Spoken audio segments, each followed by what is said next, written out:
don't work according to surveys, not really.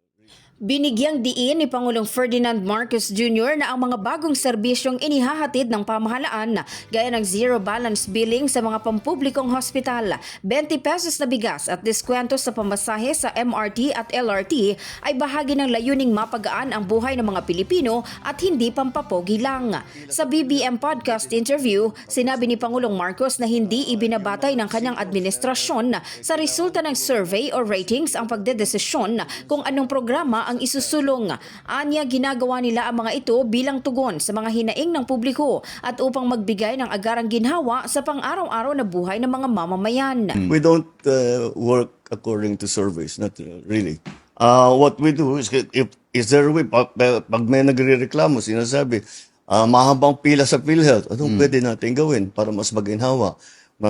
Yung mga seniors na kailangan tulungan natin, o sige, bigyan natin ng diskwento doon sa mga sa mga tren.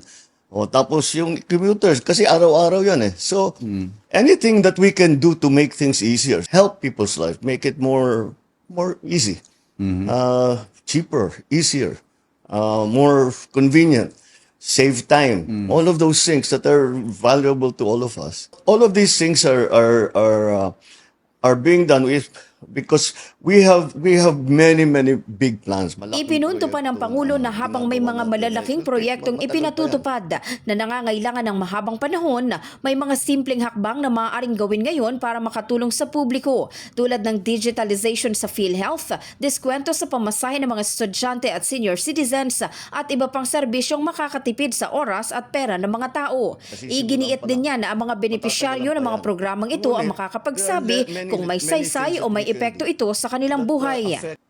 Well, ask the student who now pays 50% less for his pamasahe. Ask the patient who now is willing to go under a kidney transplant because yung gamot na inaalala niya hindi niya mabibili pagka nagpa-transplant siya. Maraming gamot yan medyo mahal pa. Libre na, hindi na siya pupunta na siya, itutuloy na niya. Those are the problems. Yes. And we are slowly solving them. Samantala, ang pahayag na ito ng Pangulo ay tugon sa mga nagsasabing short-term o band-aid solution lang ang mga programa ng pamahalaan. In the heart of changing lives, ako si Brigada Maricar Saragan ng 105.1 Brigada News FM Manila, The Music and News Authority.